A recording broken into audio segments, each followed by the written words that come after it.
welcome back. I'm Aron Geml. With volleyball and football seasons wrapping up, it's time to slowly start making the shift toward the college basketball season. Welcome to sports on your Monday evening. I'm Aron Geml. Saturday, several area teams punched their tickets to the state volleyball tournament as a few saw their seasons come to an end. The University of Nebraska football team currently has the longest winning streak in the Big Ten West, positioning the team as of right now tied for first.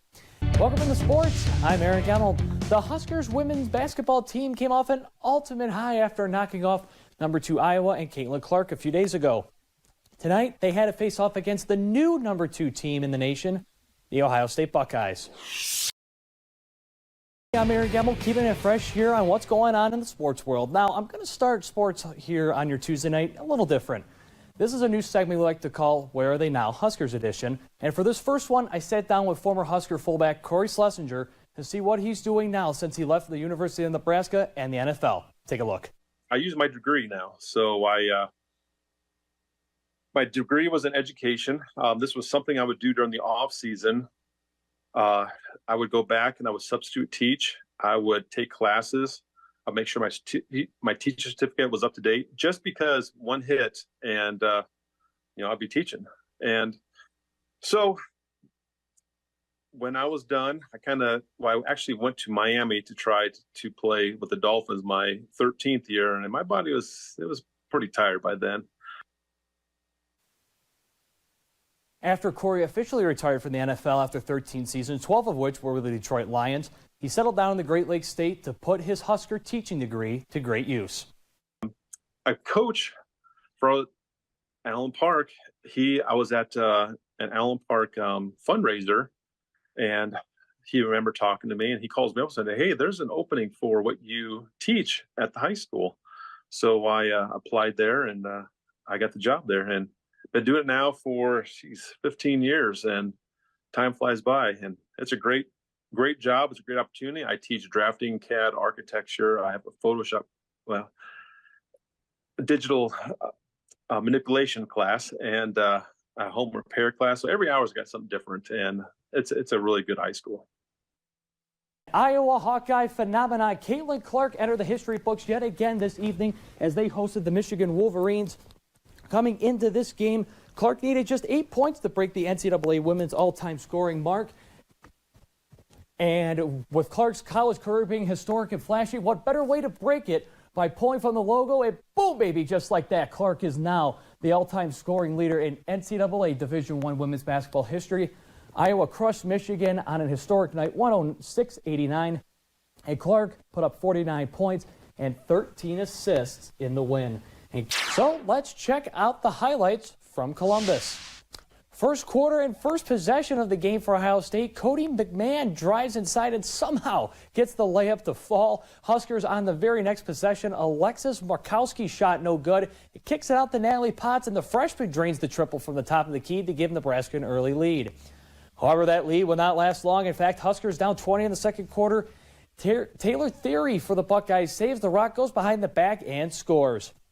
As Ohio State hands the Huskers their 9th loss of the season by the final score of 80-47. So let's take a quick look at some quick stats from this contest. The Buckeyes shot around 48.5% from the field and 43% from three-point land, compared to the Huskers' 36 and 35%. Despite Nebraska out-rebounding Ohio State, the bottom statistic on your screen was the difference maker. 30 turnovers for the Huskers and only 12 for the Buckeyes. Nebraska will indeed remain on the road for the next contest when they travel to Les Lafayette to battle the Purdue Boilermakers.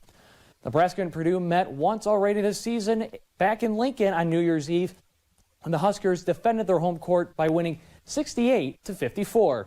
Tip-off is set for 3 p.m. on Saturday on Big Ten Plus. So much, Marco. We will have more coverage of the state wrestling tournament as it enters day 2 tomorrow.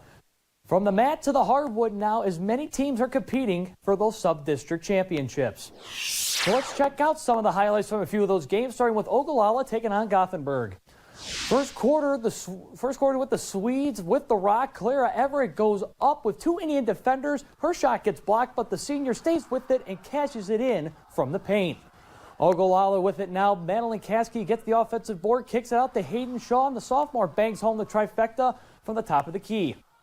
Gothenburg back on offense. Ashlyn Richardson gets two defenders to jump, leaving Alex Bedridge wide open in the quarter, and the junior responds to the Ogallala triple with a three-pointer of her own. As Gothenburg cruises their way to the C111 title, beating Ogallala 61-21. Now let's look at the D111 final between Brady and Maywood Hayes Center. Third quarter action, Maywood Hayes Center out on the break. Christina Stengel dishes it to Kaylee Softly, and the freshman connects from distance to extend the MHC lead. Brady with the ball on offense, looking for something. Peyton Steinecke gets the floor to go off the window. Wolves back on offense with the pumpkin. Kelsey Cox with the pass over to Softly, and she splashes home yet another three-pointer. As Maywood Hayes Center crushes Brady for the D111 title, 62-20 the final. Thanks, Tristan. Let's head on over to Arnold as South Loop took on Mullen this afternoon. First quarter, South Loop senior quarterback Trey Connell would keep it himself and dive into the end zone for the Bobcat touchdown. South Loop scoring first. After a Mullen punt, the Bobcats were on the move once again. Connell would hand it off to junior Ethan Ferd, who would cut it to the outside, and he was off to the races with nothing but green grass in front of him for the South Loop touchdown. Two-point try for the Bobcats was successful, making it 14-0. Inside the 5-yard line for South Loop, A.J. Starr would put the ball on the carpet as Ethan Harden would fall on it for the Broncos as they would take over first and goal. 2 plays later, Mullen senior quarterback Chase Gracie would plow ahead, getting Mullen on the board, making the score 14-6. Now staying in the six-man ranks as the 2 and 3 Tigers of Paxton hosted the 3-2 Wildcats of Wallace this evening. First quarter, Wallace's Matt Loring would pitch it to Ivan Athis, and Athis would follow his blockers to get to the pylon for the Wildcat touchdown for the first score of the day. Now, on the ensuing kickoff, Paxton's Tommy Markusen fields the kick and sets up a return. He gets a few interior blocks, and see ya! The senior would take it all the way home for the touchdown. 2-point kick was no good, but Paxton will get the ball quickly back on offense. Tristan, Broncos get hot at the right time to beat the Browns, who are second in the AFC North. They go on the road in Buffalo, prime time, beat the Bills. I don't know, could they extend that streak to 6? But they are playing C.J. Stroud, who has been not only in contention for Rookie of the Year in the NFL, but potentially the NFL's MVP. Yeah, first year for Sean Payton's looking good, and that's one of the toughest divisions in all of football, too. Absolutely. You have Patrick Mahomes, you have Justin Herbert, and the Los Angeles Chargers, and even the Raiders, even though they've had some coaching shakeups this year. It's still a tough division, but it's just such a great time of year. Football, the holiday season. It can't get better. Doesn't get any better. Thank you so much, Aaron. We'll be right back after the break. Kent, not only is it a huge moment for Clark and her family, all of Iowa Hawkeye Nation, but really just for the sport of college basketball itself. Yeah, a big night for her and a big night for a lot of area athletes as well. Yeah, huge night for various athletes locally, across the country, and most specifically in Iowa, again, with Clark breaking that record. And they still have 4 regular season games left, so she's not done yet. All right, thanks so much. We will be right back. Wonderful time of year, isn't it? Yeah, it really is. Great to see some of our local schools doing so well. And I know you're happy because of your Detroit Lions. Oh, we just picked up a huge win on Monday Night Football in the Motor City against the Las Vegas Raiders, and relax a little bit on the bye week as we prepare for the Los Angeles Chargers coming out of that. I'm sure we'll be hearing that for a while. Oh, yeah. Thanks so much, Aaron. We'll be right back. I tell you what, Kent, with wrestling now wrapping up, wrestling's now wrapped up, all of football's now wrapped up, high school basketball is getting ready to close. But college basketball, we're getting close. I can feel the madness coming. Yeah, that's coming up pretty soon. But you guys are going to have your hands busy with state wrestling and then the district basketball. Yes, Marco is currently in Omaha, and I'm here in North Platte trying to give as much sports coverage as we possibly can, and we will get that out there to so many parents, so many students, and just to make it all worthwhile. Absolutely, very important. Thanks so much. We appreciate that, Aaron, and we'll be right back.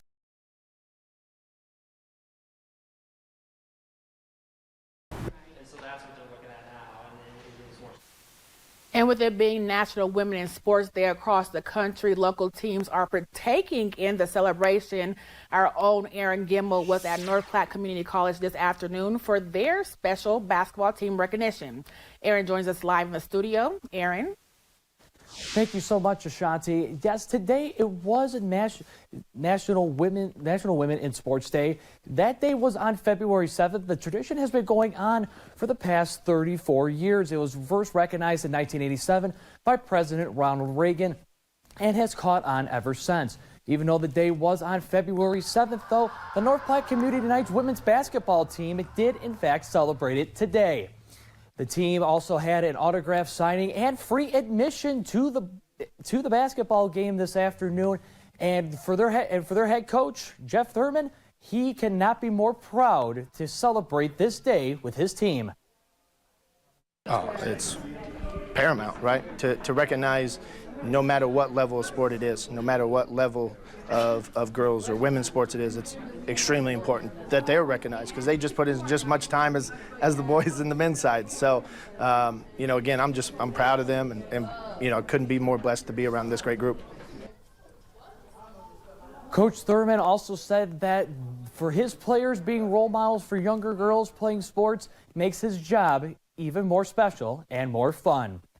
We'll have results on how the Knights did against Central Community College in just a little bit.